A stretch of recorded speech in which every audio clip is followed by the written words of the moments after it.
അച്ഛൻ്റെ അനുഗ്രഹം കൊണ്ട് ഞാനിന്ന് സബ് ഇൻസ്പെക്ടർ അയച്ച. ഇനി എപ്പോഴും അച്ഛൻ്റെ അനുഗ്രഹം എനിക്ക് ഉണ്ടാവണം.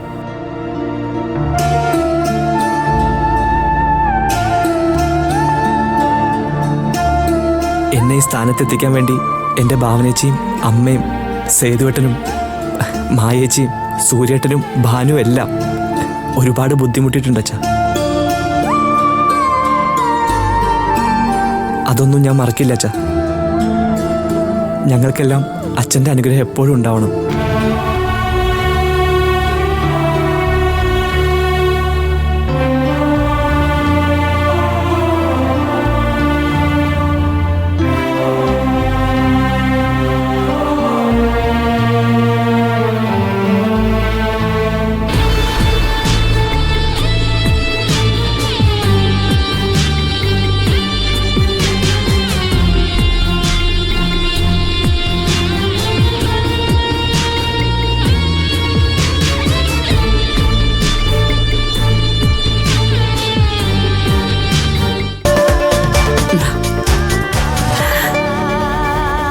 അമ്മയ്ക്ക് ഇപ്പോഴാ എൻ്റെ ഭാവന മോളെ കുറിച്ച് ആലോചിക്കുമ്പോൾ അഭിമാനം തോന്നുന്നത്.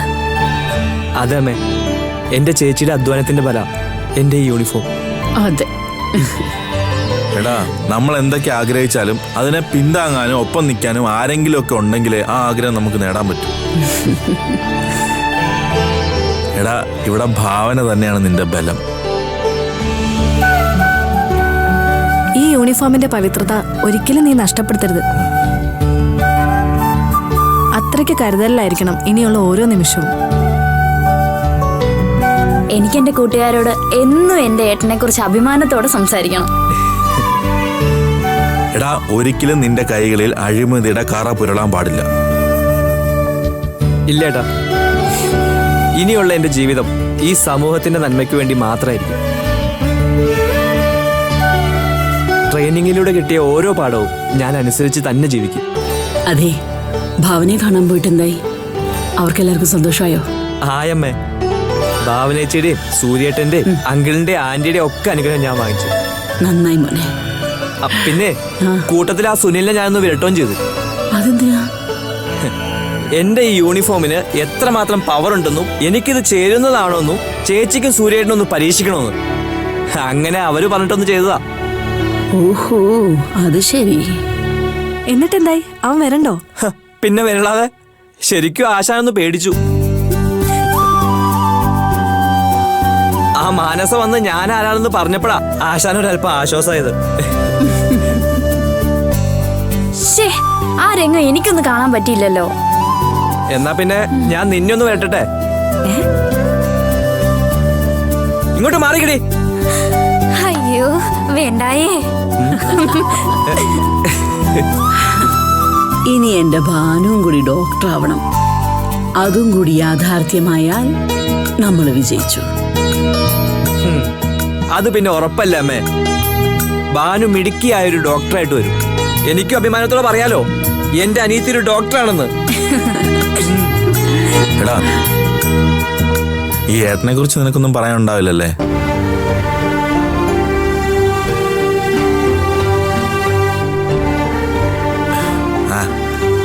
ഞാനും പഠിച്ചിരുന്നെങ്കിൽ ഇന്ന് ആരെങ്കിലും ഒക്കെ ആയി തീരുമായിരുന്നു അല്ലേ അമ്മേ?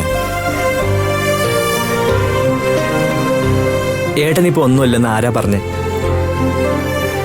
കാറ്ററിംഗ് രംഗത്ത് ഈ നാട്ടിലെ നമ്പർ 1 ആളാ സേതുവേട്ടൻ. പിന്നെ ചതിയും വഞ്ചനയും അറിയാത്തതുകൊണ്ട് സമ്പാദിക്കാനൊന്നും പറ്റുന്നില്ല. പക്ഷേ ഒരിക്കൽ സേതുവേട്ടന്റെ ഫുഡ് കഴിച്ചിട്ടുള്ളവരാരും സേതുവേട്ടനെ മറക്കില്ല. എന്താ മായച്ചി, ഞാൻ പറഞ്ഞു ശരിയല്ലേ? അതെ, ഓരോ ജോലിക്കും അതിൻ്റെതായ മഹത്വമുണ്ട്. ഞാനും അത് തന്നെയാ മായച്ചി ഉദ്ദേശിച്ചത്.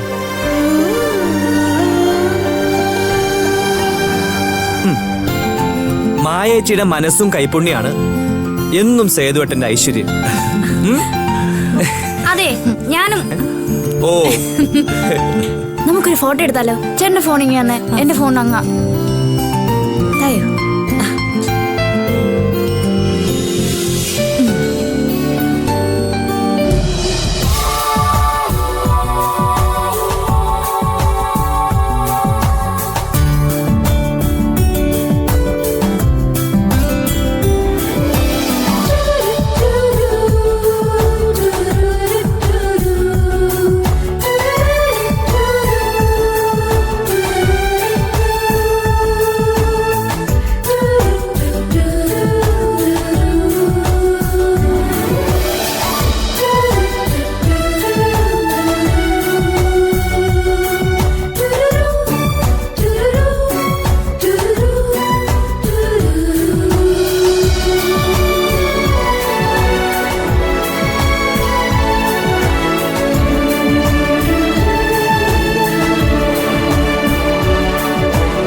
ലക്ഷണം കണ്ടിട്ട് മാനസയുടെ ഡെലിവറി ആയാലും സുനിൽ ഇവിടുന്ന് പോകുന്ന എനിക്ക് തോന്നുന്നില്ല. ഇപ്പൊ തന്നെ പരിധി വിട്ടിരിക്കുക മോളെ. എത്രയും പെട്ടെന്ന് അവന്റെ അച്ഛനമ്മമാരെ വിളിച്ച് അവൻ ഇവിടെ നിന്ന് കൊണ്ടുപോകാൻ പറഞ്ഞാൽ മതി. എന്താ സൂര്യ? അങ്ങനെയൊന്നും അവൻ പോവില്ല സർ. അവന്റെ ലക്ഷ്യം എന്താണെന്ന് ശരിക്കും മനസ്സിലാവുന്നില്ല. ഇത് അവര് തമ്മിലുള്ള ഒത്തുകളി തന്നെയായിരിക്കും. എങ്കിൽ നമുക്കത് കണ്ടുപിടിക്കണം സൂര്യ. നമ്മളെല്ലാം വിഡ്ഢികളാക്കാൻ ആരെ അനുവദിക്കരുത്. അങ്ങനെയാണെങ്കിൽ നമ്മൾ മറ്റെന്തെങ്കിലും വഴി നോക്കണം. അവർ തമ്മിൽ പരസ്പരം കാണാത്ത വിധം അകറ്റി നിർത്താൻ പറ്റിയാൽ ചിലപ്പോൾ മനസ്സിലാക്കാൻ പറ്റും.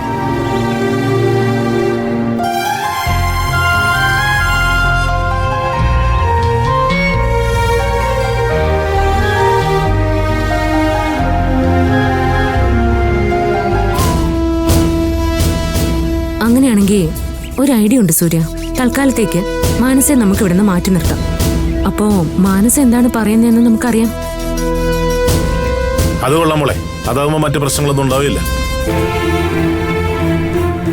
അജയനെയും പ്രസിദ്ധയും അവൾക്കൊപ്പം നിർത്തുകയും ചെയ്യാം. അതോടെ സുനിലും പോയിക്കോളും. പക്ഷേ എവിടെയാണ് മാനസയെ മാറ്റിയിരിക്കുന്നതെന്ന് സുനിൽ അറിയാൻ പാടില്ല.